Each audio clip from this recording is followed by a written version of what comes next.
네, 오늘 말씀은 이제 다윗이 어, 요나단의 아들 무비보셋을 만나고 그에게 은혜를 베푸는 것과 또 다윗이 암몬과 아람의 연합군대들과 싸워서 승리함으로 이 다윗이 그 주변 국가들을 평정하는 그런 말씀이 오늘 전체 내용입니다.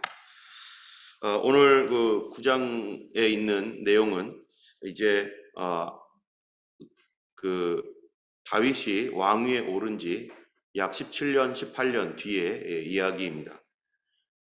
다윗이 왕위에서 올라서 이제 이스라엘을 이제 평정하고 그리고 이제 그 땅 전체를 이제 그 주변 국가들을 다 이렇게 억누르고 그 땅들을 정복하기도 하고 또 조공을 바치게 하기도 하면서 이제 나라가 어느 정도 또 안정적으로 이제 돌아갈 때 이 다윗이 왕궁에 거하면서 평안하게 거하고 있는 동안에 첫 번째로 했던 것이 뭐였었습니까? 어제 우리가 봤던 대로 하나님의 성전에 대해서 내가 어떻게 하면은 하나님의 일을 할 수 있을까? 새로운 그의 목표가 이제 생겼고 그래서 그 마음에 감동이 있어서 하나님의 성전을 돌아볼 마음이 생겼고 그래서 그가 했던 일이 바로 하나님의 궤를 바알레 유다로부터 예루살렘으로 모셔오는 일을 했고 그리고 다윗의 장막을 만들어서 그 다윗의 장막에서 하나님의 궤를 거기 모셔놓고 항상 찬송과 기도와 이런 것들로 늘 찬양하게 했던 것 그리고 이제는 이 하나님의 성전을 지어드리고자 하는 그런 마음 이게 다윗의 소원이었고 다윗의 중심 다윗의 영혼이 바로 그런 영혼이었었습니다. 하나님을 사랑했습니다. 그리고 또한 다윗은 그 성전을 짓기 위해서 이곳저곳에서 전쟁을 해서 얻었던 많은 전리품들 이런 것들을 하나님께 다 드리는 거예요. 내가 이 싸움, 이 목숨을 걸고 싸웠던 이 싸움에서 다윗이 전쟁에 나가서 지휘하고 그랬죠. 그 싸웠던 싸움에 다윗의 몫으로 받은 것들을 하나님 앞에 드려서 이것은 하나님을 위한 성전을 짓는데 내가 다 쓸 거야 해가지고 많은 그런 재물들을 하나님 앞에 계속해서 다윗이 드리고 있습니다. 그러다가 나단 선지자를 통해서 하나님께서 내가 너의 집을 세워줄 것이다. 그러나 성전을 세우는 일은 너는 피를 많이 흘렸기 때문에 하나님의 성전은 그렇게 세워지면 안 된다. 옛날에 그 많은 왕들이나 정복 군주들은요. 자기들이 믿는 신들이 다 있는데 자기들이 가서 전쟁을 해서 승리하면 거기다가 맨 처음 세우는 게 뭐겠어요? 신전을 세워요. 우리가 이겼다. 우리 신이 이겼다. 전쟁을 통해서 신전을 세웁니다. 사람들이 죽어나가고 고통과 괴로움 가운데 우리가 이겼다. 또 다른 곳에 가면은 거기서도 우리가 이겼다 하면은 이기면은 또 그쪽에 있는 신전을 허물고 또 우리 신전을 세우는 것이죠. 이러면서 이 세상을 정복해 나가는 세상 왕들은 그렇게 전쟁을 통해서 자기의 신전을 세우는데 이 다윗은 하나님께서 막으셨어요. 세상은 그렇게 하고 있는데 왜 그렇습니까? 하나님의 성전은 피 흘리면서 세운 그러한 성전이 아니라 하나님의 성전은 평화 가운데 평강 가운데 세워져야 하기 때문입니다. 여러분 우리 안에서도 하나님의 평강이 있을 때 어떤 일이 생기겠어요? 하나님의 평강이 있을 때 우리 안에 성전으로서 우리 하나님을 더욱 경외하고 섬기는 그런 하나님의 성전이 우리 삶 가운데도 지어질 줄로 믿습니다. 이제 두 번째로는요. 다윗이 가만히 보니까 이제 그전에는 막 이런 일 저런 일 막 전쟁이 일어나고 이곳저곳을 이렇게 다스리느라고 정신이 없었는데 이제 어느 정도 이 평정이 되고 나니까 이제 요나단과의 언약이 생각난 겁니다. 여러분 요나단과의 언약이 생각나서 요나단의 그 자녀들 여러분 한 나라의 왕조가 바뀌면 어떻게 되죠? 예전에 고려에서 조선으로 바뀔 때 고려는 어떻게 됐습니까? 이 공민왕이 맨 마지막 왕이었잖아요. 이 공민왕이 맨 마지막 왕으로서 이 나라를 다스리다가 이 이성계와 최영이 이제 서로 위화도를 가서 그 당나라를 정복하는 일에 대해서 서로 의견이 맞지 않았었잖아요. 그래서 이 최영 장군과 또 이 그 왕은 가서 그 나라 그 요동을 정벌해라.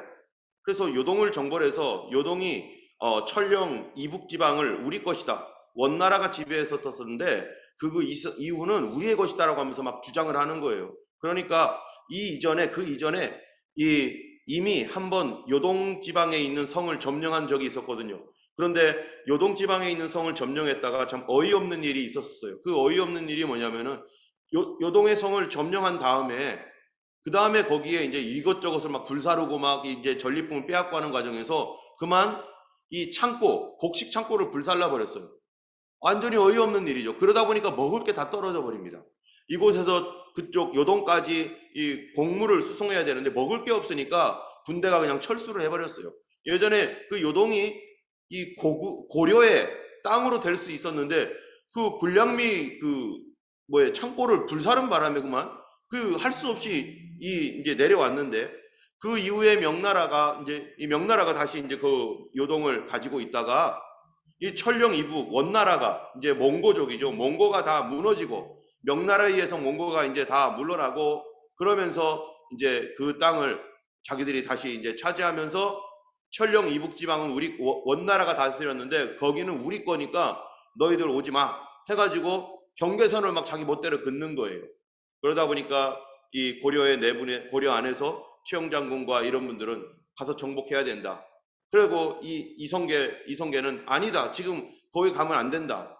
하면서 여러 가지 이유를 대 가지고 서로 그러다가 이 명나라를 정복하기로 요동을 정복하기로 했습니다. 그런데 우왕이라고 하는 고구려의 마지막 왕이죠. 이 우왕이 가만히 보니까 자기가 잘못하면은 예전에 자기의 이 공양왕이었나요? 잘 기억이 안 나네요. 그 왕이 혼자 있다가 그만 자객에 의해서 습격을 당해서 죽었었거든요. 그러다 보니까 이 우왕이 자기 주변에 자기가 어리석은 왕이에요. 나이도 얼마 되지 않은 왕이니까 자기 주변에 가만히 보니까 최영 장군이 그래도 자기 편인데 만약에 최영 장군이 떠나면은 자기 주변에 어떤 신변의 이상이 생길까봐 그 요동을 정벌하지 않은 최영 장군을 자기 곁에 묶어두는 거예요. 최영 장군이 못 가죠. 그러다 보니까 이성계가 이제 요동을 정벌하러 가다가 위화도에서 이거 어떻게 할까 고민을 하는 겁니다. 이거를 가야 되나 말아야 되나. 그러다가 드디어 왕의 명령을 어기고 이성계가 위화도에서 회군하면서 왕조가 이제 바뀌어 버리는 거죠. 돌아오면서 최영 장군도 이제 이성계와 싸우다가 최영 장군도 돌아가시고 그리고 이제 왕조가 바뀌어 버려 가지고 조선이 돼 버리잖아요. 그럴 때 어떤 일이 생겼습니까? 조선에서 이 우왕과 더불어 이 왕족들은요 다 죽입니다. 그래서 왕씨들은 다 죽습니다. 그 당시에 사람들이 왕씨였잖아요. 왕씨들이 다 죽으면서 그래서 이 왕씨라는 거를 피하기 위해서 위에다 삿갓 하나 올려가지고 전씨가 되잖아요. 전씨가. 그래서 겨우 살아남은 몇몇 사람들이 있고 그런 사람들도 혹시나 반란의 여지가 있기 때문에 왕조가 바뀌면 그 왕조에 살아있는 사람을 중심으로 해서 왕의 후손이라든지 왕의 친척이라든지 이런 사람들을 중심으로 이 고려에 대한 향수가 남아있고 고려에 대하여 애착을 갖고 있었던 많은 충신들이 있었잖아요. 그 중에 한 사람이 정몽주였죠. 정몽주. 이런 그러한 충신들이 여전히 이 조선이 어느 날 갑자기 조선 됐으니까 야 이제 조선이다 이렇게 가는 게 아니잖아요. 백성들이 마음을 얻어서 그래 조선 이제 인정을 해야겠구나. 이성계를 우리의 왕으로 인정해야 되겠구나. 이럴 때까지 시간이 한참 걸립니다. 이 성경에서도 이 다윗이 왕으로 갔었을 때도 마찬가지죠. 백성들이 그를 왕으로 인정하기까지 시간이 걸리잖아요. 그런 가운데 이제 조금의 불씨라도 있으면 또 반란이 일어나서 여기저기서 이제 여러 가지 문제가 생기니까 이전에 있었던 왕족들은 다 죽입니다. 하나도 남겨놓으면 안 되는 거죠. 그런데 이제 약 17년이 지난 뒤에 이 다윗이 가만히 보니까 사울 집안에 혹시 누가 남아있는가? 그럼 이거는 어떤 의미냐면은 사울 집안을 완전히 씨를 말려서 더 이상 반란의 여지를 완전히 차단해버리겠다라고 하는 그러한 의도라고 밖에 볼 수가 없는 것인데 그러나 다윗은요 그게 아니었었어요. 사울 집안에 누가 남아있는 사람이 없느냐라고 물었던 것은 누구 때문입니까? 바로 요나단 때문입니다. 요나단의 아들 무비보셋이 있다는 거예요. 그래서 시바라는 사람을 불러서 사울의 시종이었던 시바라는 사람을 불러서 왕이 하는 말이 3절에 이렇게 말합니다. 왕이 이르되 사울의 집에도 아직도 남은 사람이 없느냐? 내가 그 사람에게 뭐예요?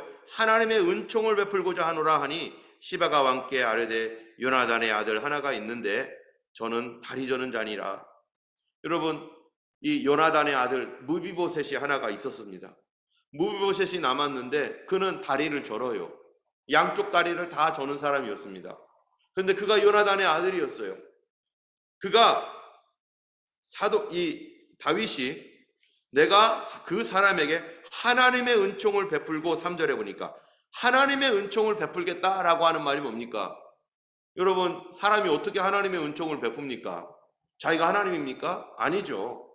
그 얘기가 아니고 하나님의 은총을 베푼다라는 얘기는 바로 다윗이 하나님 앞에서 맹세했던 것이 있어요. 누구랑요?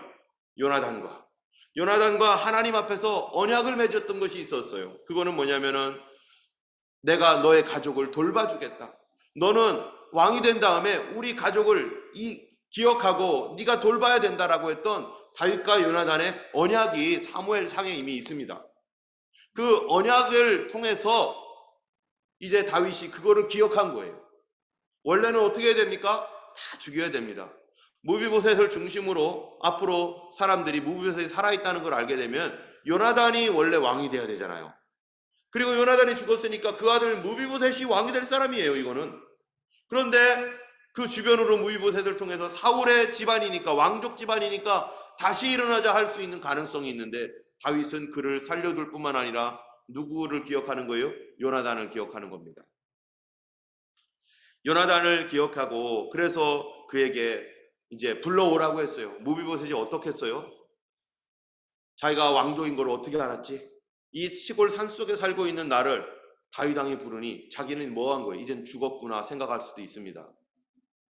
무비보셋이 알겠어요? 다윗 왕과 요나단이 둘이 언약을 맺은 걸 알겠어요? 그 둘이서 언약을 맺은 거는 둘만 알고 있는 일이잖아요. 그 어려울 때 그 서로 간에 다윗이 도망가면서 나는 네가 왕이 될 거라 안다. 그러니까 너는 나중에 우리 가족을 기억하고 있어라 라고 했던 이 하나님 앞에서 맹세한다고 거기서 하나님 앞에서 언약을 맺었거든요. 그리고서 서로 헤어진 다음에 만나질 못했습니다. 그리고 요나단은 전쟁터에 가서 죽었습니다. 그때 무비보셋의 나이가 몇이었냐면 5살이었어요.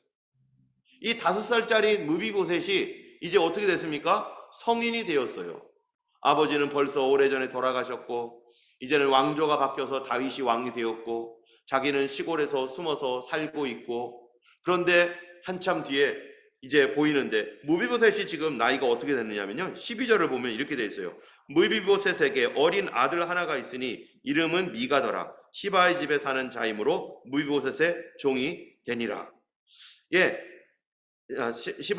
시바의 집에 사는 자마다 무비보셋의 종이 되니라. 무비보셋에게는 이미 어린 아들이 하나 있습니다. 결혼했어요. 아버지 돌아가실 때는 5살짜리였었습니다. 그런데 이제 장성해서 결혼도 하고 자기 아래에 아들까지 있으니까 나이가 꽤 된 거죠. 적어도 20살 이상은 넘었겠죠. 20살 훨씬 넘었겠죠. 그러니까 한참 시간이 지난 뒤에 드디어 이제 다윗이 이제 무비보셋을 부르는 거죠. 무비보셋이 올 때 뭐라고 말합니까? 이 무비보셋이 막 얼마나 두렵고 떨리고 막 그렇습니까? 그러니까 이 6절에 보니까 다윗이 뭐라고 하는가 보면은 6절에 다윗의 손자 요나단의 아들 무비보셋이 다윗에게 나와 그 앞에 엎드려 절하매 다윗이 이르되 무비보셋이요 하니 그가 이르되 보소서 당신의 종이니이다.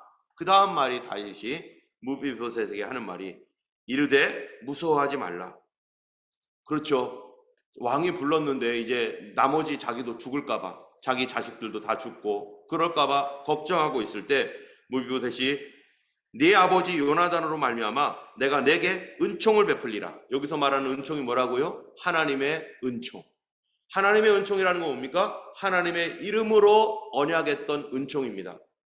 여러분, 이 다윗이 시간이 많이 지났지만 요나단과 맺었던 것을 기억하고 있어요. 다윗은 어떤 사람입니까? 하나님 앞에 신실한 사람이었어요. 여러분, 우리가 사람하고 약속했던 거 있잖아요. 옛날에 어떤 사람과 약속했던 것들에 대해서 우리는 하나님을 믿으면서 잊어버린 것도 많을지도 몰라요. 하나님 앞에서 주님의 이름으로 다른 사람과 약속을 맺었던 것들에 대해서 우리는 어떻게 해야 됩니까? 주님의 이름으로 했던 것들에 대해서는요, 우리는요 그걸 신실하게 지켜줘야 돼요. 예수 믿는다는 게 뭡니까? 하나님은 정직하신 하나님이시고 하나님은 약속의 하나님이죠. 그래서 성경에 보면 신약, 구약이라는 게 뭡니까? 구약은 약속이잖아요. 하나님께서 메시아를 보내주시겠다는 약속. 신약은요, 약속대로 메시아가 오셨는데 그분이 예수님이고, 그런데 그 예수님이 다시 오실 것이라는 약속. 이게 약속이잖아요. 그리고 그를 믿는 자들에게 베푸시는 하나님의 수많은 약속들이 이 안에 다 기록되어 있습니다. 하나님은 어떤 하나님인가? 약속하신 하나님이고, 하나님은 시건치 아니하시고, 하나님은 거짓말하지 않는 하나님. 그런 하나님이신데 예수를 믿으면서 약속을 내팽개치고, 하나님과의 약속뿐만 아니라 그거는 사람과의 약속, 사람과의 약속도 하나님과의 약속을 지키지 않는 사람은 사람과의 약속에서도 신실하지 않겠죠. 사람끼리 했던 약속도 지키질 않는 거예요. 옛날에 이런 약속을 해서 내가 뭐 그때는 그런 거고, 이거 예수 믿는 사람입니까? 우리가 정말로 예수님을 의지하고 믿는 사람이라면 내 기억 속에 있는 그런 약속들, 사람과 했던 약속들을 우리가 신실하게 지켜주는 것, 지켜나가는 것이 참된 그리스도인이죠. 예전에 이 여호수아 당시에 어떤 일이 있었습니까? 기브온 족속이 있었는데요. 이 기브온 거민들이 거짓말로 자기들이 이제 멸망받을 것 같으니까 전쟁에서 이스라엘에 의해서 정복당할 것 같으니까 어떡합니까? 거짓으로 꾸며가지고 자기들은 먼 나라에서 온 사람입니다. 여기 빵을 보십시오. 곰팡이가 다 났습니다. 우리랑 화친을 맺고 우리랑 죄악을 맺읍시다. 바로 옆에서 왔으면서 거짓말로 그러겠어요. 그럴 때 그들이 어떡합니까? 하나님께 묻지 않고 곧바로 그냥 언약을 맺습니다. 그래, 너네 족속은 우리 족속과 언약을 맺자. 그래, 서로 상호 방위 조약 뭐 이런 거 있잖아요. 한미 상호 방호 조약 뭐 이런 것처럼 서로 방위 조약을 맺은 거예요. 그리고서 돌려보냈습니다. 그래 보니 알고 봤더니 그들이 속인 거였었어요. 그런데 그들이 어떻게 했느냐? 하나님의 이름으로 그들과 언약을 맺었단 말이에요. 그것 때문에 어떻게 합니까? 그들이 너희들이 거짓말을 했으니까 우리 하나님의 이름으로 맺은 그것도 무효 이렇게 한 게 아니라, 우리가 하나님의 이름으로 이 일을 맺었으니 어떻게 하면 좋냐? 그들과 언약을 맺은 건 하나님의 이름으로, 신실하고 진실하신 하나님의 이름으로 우리가 이 일을 했으니 우리가 피해를 보고 손해를 보는 한이 있어도 하나님 앞에서 하나님의 이름으로 맺은 이 언약에 대해서는 우리가 지켜야 된다. 그래가지고요, 그 사람들이 어려움을 당할 때 이스라엘이 군대를 파견해가지고 기브온 족속을 없애버리려고 했던 가나안의 6개의 나라들이요, 쳐들어왔었을 때 기브온이 도와줘 했더니요, 이스라엘이 급습을 해가지고 그들을 다 물리쳐주고 그들을 계속해서 보호해주고 성전에서 물깃는 자, 장작 패는 자를 삼아서 성전에서 일하도록 그들이 성전의 종으로 그들을 어답트 해가지고 그렇게 해서 이스라엘의 족속이 돼버렸어요. 그들이 했던 그 일들은 그들이 두려워서, 걱정이 되어서 자기들의 신분을 그대로 나타내면은 뭐가 되니까?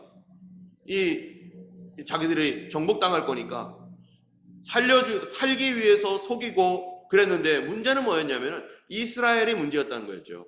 거기서 문제는 이스라엘은 하나님께 물어보고 했어야 되는데, 계약을 맺고 죄악을 맺을 때 묻고서 해야 되는 거죠. 여러분, 우리가 많은 계약들을 맺습니다. 집 계약도 맺고요, 또는 잡에 대한 계약도 다 계약서 쓰잖아요. 우리가 이런 계약을 할 때는 어떻게 해야 됩니까? 주님의 이름으로 해야 되죠. 예수 믿는 사람이라면. 주님, 이 잡이 나에게 하나님께서 주신 잡 맞습니까? 주님, 이 집이 내게 허락하신 집 맞습니까? 주님, 이 사람에 대하여 내가 보증을 해야 되는데 하나님, 내가 해도 되겠습니까? 이게 누가 해야 될 일이에요. 그 사람이 속일 수도 있고 여러 가지 이런 게 있잖아요. 그럴 때 우리가 예수 믿는다면 우리의 아버지 되시고 우리의 보호자가 되시고 인도자가 되시는 하나님 앞에서 주님께 물어봐야 되는 거죠. 그런데 이 물어보는 건 우리의 책임이에요. 내가 해야 할 일이에요. 근데 사람들은 그런 거 할 때 잘 되겠지, 주님 잘 되게 해주세요, 이렇게는 기도하는데, 하나님, 이것이 하나님 뜻입니까? 하나님 원하신다면은 하나님의 뜻을 보여주세요. 하나님 기뻐하신다면은 그것이 뭐든지 우리는 가겠나이다. 이런 하나님의 뜻에 순종하고자 하는 마음이 없다면은 하나님 앞에 그렇게 기도 안 하겠죠. 그냥 무조건 잘 되게 해주세요. 이거는요, 불교에서도 해요. 잘 되게 해주세요. 잘 되게 해주세요. 부처님 뜻대로 되게 해주세요. 이렇게 합니까? 아니죠. 잘 되게 해주세요. 비나이다. 이거는요, 샤머니즘도 해요. 무당들도 그렇게 무조건 잘 되게 해달라고 해요. 그것이 함정인지, 그것이 문제가 있는 것인지 알지 못하면서 하나님께서는 하나님 앞에서 성도들은요, 하나님께 묻습니다. 뿐만 아니라 우리가 주님의 이름으로 그 일들을 시행하겠다고 말하고 우리 입에서 나왔던 말들에 대하여 우리는 하나님의 성품을 닮아야 되는 거죠. 하나님의 성품이 뭡니까? 한번 말한 것은 지킨다는 거예요. 예스 했으면 지켜야 되는 거죠. 그런데 그 앞에서는 예스 해놓고 밖에서는 노 하고 있으면요, 우리가 아니면 아니다, 기면 기다. 그래서 성경에 보면 예는 예고 아니면 아니다라고 말하라고 하잖아요, 고린도전서에. 그런데 여기서는 예 그렇게 하겠습니다 해놓고 저쪽 가서는 아유 그때는 그냥 분위기상 그랬지, 아유 어떻게 그러겠어. 우리가 예수 믿으면서 성도들이 자기의 의견에 대하여 분명해져야 됩니다. 내가 말하는 것은 그리스도인으로 말하는 것이고 예수님 앞에서, 하나님 앞에서 말하는 거예요. 그런데 안 믿는 사람과 어떤 조약을 맺거나 안 믿는 사람과의 말에서도 우리가 지켜야 되고, 믿는 사람끼리라면 더욱더욱 그렇죠. 그런데 오늘날 많은 교회가 손가락질 당하고 어려움을 당하고 그런 이유가 뭡니까? 거짓말했다는 거예요. 너가 나를 속였다는 거예요. 저희 집에서도, 저희 부모님도 그런 적이 있었죠. 믿는 사람에게 속아요. 이게 믿는 사람입니까? 만일 그가 정말로 회개했다면, 정말 회개한다면 찾아와서 용서를 구해야 되는 거죠. 다윗이요, 요나단과 했던 약속, 아마 주변에 있었던 사람들은요, 그 약속이 뭔지도 몰랐을 겁니다. 그런데 사람들이요, 뭐라고 하겠어요? 무비보셋은 죽여야 됩니다. 무비보셋은 왕족입니다. 이 사람 살려두면 후일에 어떤 일이 생길지 모릅니다. 그 주변에 아직도 사울에 대한 그런 그 마음을 가지고 사울 쪽에서 이 사울에게 은혜를 받았던 사람들 있잖아요. 예, 그런 사람들이 많이 있어요. 또 어떤 성읍 같은 경우에. 그래서 그 사울 편에 있는 그 지역이 있어요. 우리 호주도 그렇고 한국도 그렇고 어떤 지역은 누구 편, 어떤 지역은 누구 편, 이 나뉘어지잖아요. 그런 지역들이 있어요. 그 당시에도. 베냐민 지파가 어떤 지파입니까? 사울왕 지파 아니겠어요? 야당이에요. 지금 다윗에게 있어서는. 그런데도 불구하고 다윗은 아니다.